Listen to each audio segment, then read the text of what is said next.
आइए हम इस वीडियो के माध्यम से जानेंगे कि 8th ग्रेड अभ्यास पुस्तिका कक्षा 5 विषय हिंदी के पाठ 10 और पाठ 11, पाठ 10 नीति के दोहे और पाठ 11 मरकर भी जो अमर हैं, जो पेज नंबर 24 से 29 तक इन दोनों पाठ के हम प्रश्नों के हल करेंगे बहुत ही आसान तरीके से। और इसके पूर्व में हमने चर्चा किया है कि जब भी हम 8th ग्रेड अभ्यास पुस्तिका हल करें तो हमारे साथ में हमें हिंदी की पाठ पुस्तिका रखना अनिवार्य है। चलिए हम पाठ पुस्तिका की मदद से इन दोनों पाठ के प्रश्नों के उत्तर बहुत ही आसान तरीके से देते हैं। पाठ 10 नीति के दोहे। अति लघु उत्तरीय प्रश्न है, एक शब्द या एक वाक्य में उत्तर लिखिए। प्रश्न 1, जाके हृदय साँच है ताके हृदय आप, पंक्ति में आप किसे कहा गया है? इसका उत्तर होगा भगवान को। प्रश्न 2, शील शब्द का हिंदी मानक रूप लिखिए। इसका उत्तर है शील शब्द का हिंदी मानक रूप शिला है। प्रश्न 3, बोला क्रिया शब्द से एक वाक्य बनाइए तथा उसमें आई सहायक क्रिया को भी रेखांकित कीजिए। इसका उत्तर होगा उसने मुझसे झूठ बोला। यहाँ हमने आप देख सकते हैं रेखांकित भी किया है। चलिए आगे बढ़ते हैं। लघु उत्तरीय प्रश्न 3 से 4 पंक्ति में उत्तर लिखिए। निम्नलिखित शब्दों के हिंदी मानक रूप लिखिए। उत्तर, लोन इसका हिंदी मानक रूप नमक है। सुजान हिंदी मानक रूप इसका विद्वान होगा। रसरी हिंदी मानक रूप रस्सी। और कागा का हिंदी मानक रूप कौवा। चलिए पेज नंबर 25। प्रश्न 5, आपको कौन कौन से फूल अच्छे लगते हैं? अपनी पसंद के किन्हीं दो फूलों के विषय में 2 पंक्तियाँ लिखिए। उत्तर, हमें मोगरा और गुलाब के फूल अच्छे लगते हैं। मोगरा यह फूल बहुत ही खुशबू देता है। गुलाब यह फूल मेरे घर पर लगा है, यह लाल रंग का है। प्रश्न 6, हमें हमेशा अभ्यास क्यों करते रहना चाहिए? यह जो प्रश्न है पृष्ठ 67 दोहा 5 में इसका वर्णन दिया गया है। उत्तर, क्योंकि अभ्यास करने से हम उस कार्य में निपुण हो जाते हैं। चलिए आगे बढ़ते हैं। दीर्घोत्तरीय प्रश्न 8 से 10 पंक्तियों में उत्तर लिखिए। प्रश्न 7, पाठ 10 नीति के दोहे में दिए संत कबीर के दोहों का भावार्थ अपने शब्दों में लिखिए। पहला दोहा का भावार्थ, जिसके हृदय में सत्य है अर्थात जो लोग सत्य बोलते हैं उनके हृदय में भगवान वास करते हैं। दोहा दूसरा, हमें बुरा करने वालों के साथ भी अच्छा करना चाहिए क्योंकि हमारा तो अच्छा ही होगा और बुरा करने वालों का बुरा ही होगा। दोहा 3 का भावार्थ, कबीर जी कहते हैं कि मैं बुरा खोजने निकला था परंतु मुझे कोई बुरा नहीं मिला, परंतु जैसे ही मैंने अपने मन में झांका तो मुझसे बुरा कोई नहीं लगा। तो ये हमने तीनों पंक्तियों के भावार्थ हमने अपने शब्दों में लिखे हैं। चलिए आगे बढ़ते हैं।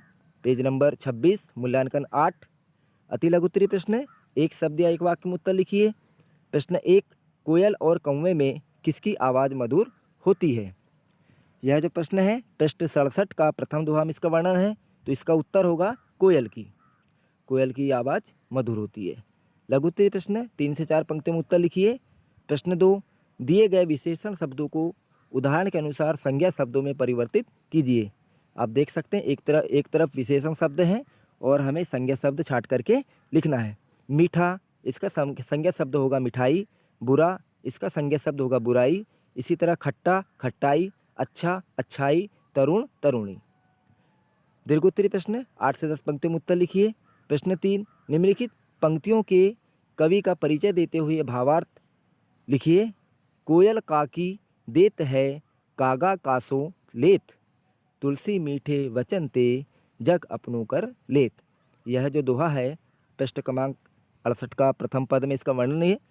चलिए हम इसका भावार्थ लिखते हैं अपने शब्दों में। यह दोहा कवि तुलसीदास जी ने लिखा है। इसका भावार्थ यह है कि कोयल और कौवा किसी को कुछ ना लेता ना देता पर उनकी वाणी ही प्रभावित करती है।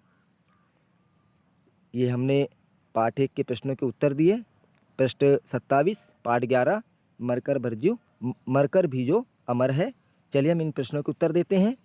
अति लघु उत्तरीय प्रश्न, एक शब्द या एक वाक्य में उत्तर लिखिए। प्रश्न 1, हमारे राष्ट्रीय ध्वज को तिरंगा क्यों कहते हैं? उत्तर, क्योंकि राष्ट्रीय ध्वज में 3 रंग होते हैं इसलिए तिरंगा कहते हैं। प्रश्न 2, बलिदानी कौन होते हैं? उत्तर, जो देश के लिए स्वयं की बलि देते हैं वो बलिदानी होते हैं। प्रश्न 3, परिणामतः शब्द में आए हुए मूल शब्द तथा प्रत्यय शब्दों को लिखिए। मूल शब्द परिणाम और तः। लघु उत्तरीय प्रश्न 3 से 4 पंक्तियों में उत्तर लिखिए। प्रश्न 4, अनुस्वार तथा अनुनासिक का प्रयोग करते हुए 5-5 शब्द बनाइए। अनुस्वार वाले शब्द और अनुनासिक वाले शब्द। अनुस्वार वाले शब्द हैं अंक, मंत्र, तंत्र, कंगन, चंदन। अनुनासिक वाले शब्द हैं चांद, तांबा, दांत, चांदी, भांति। प्रश्न 5, परी और अन उपसर्ग लगाकर 2-2 शब्द तथा ई और ता प्रत्यय लगाकर 2-2 शब्द बनाइए। उपसर्ग परी, इसके हम 2 शब्द बनाए हैं, परिणाम, परिवार। अन्न में अनपढ़ और अनशन। ईय पूजनीय, वेदनीय और ता सामाजिकता, पराजिता। चलिए हम आगे बढ़ते हैं। प्रश्न 6, झांसी में रहते हुए आज़ाद के जीवन में आई परेशानियों को अपने संक्षेप में लिखिए। उत्तर, झांसी में आज़ाद एक खोखे में रहते थे। खाने का कोई ठिकाना नहीं था। एक बार दिन भर वे चने चबाने पर ही गुजारा करना पड़ता था। प्रश्न 7, गोवा मुक्ति आंदोलन में राजा भाऊ महाकाल की भूमिका और उनके साहस का वर्णन अपने शब्दों में कीजिए। यह जो पृष्ठ, इसका जो वर्णन है पृष्ठ क्रमांक 75 का अनुच्छेद 6। उत्तर की समझ के लिए देखें भाषा भारती कक्षा 5 पैराग्राफ अंतिम अनुवाद पृष्ठ 74। इसका उत्तर होगा, गोवा मुक्ति आंदोलन में राजा भाऊ महाकाल ने अभूतपूर्व योगदान दिया। उन्होंने इस आंदोलन में भाग लेते हुए पुर्तगाली पुलिस का जमकर सामना किया और अंत में सिर पर गोली लगने के कारण वीरगति को प्राप्त की। चलिए हम आगे बढ़ते हैं। पेज नंबर 29, मूल्यांकन 9, अति लघु उत्तरीय प्रश्न है।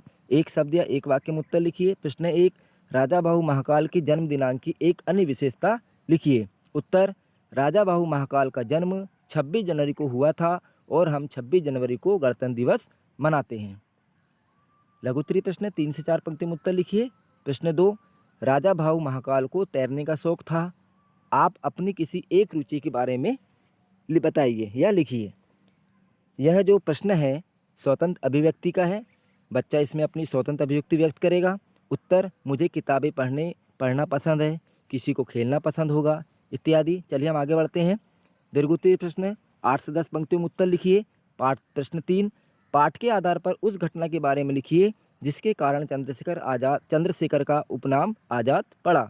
उत्तर, न्यायाधीश ने पूछा तुम्हारा नाम, उन्होंने कहा आज़ाद। न्यायाधीश ने अगला प्रश्न किया पिता का नाम, उन्होंने कहा स्वाधीन। कुछ चौंके, फिर पूछा तुम्हारा घर कहाँ है, बालक ने कहा जेल खाना।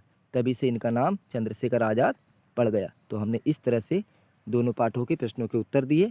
आप इसी तरह इस वीडियो से बने रहें। इस तरह वीडियो पाने के लिए आप इस चैनल को सब्सक्राइब करिए, लाइक करिए और अधिक से अधिक शेयर करिए।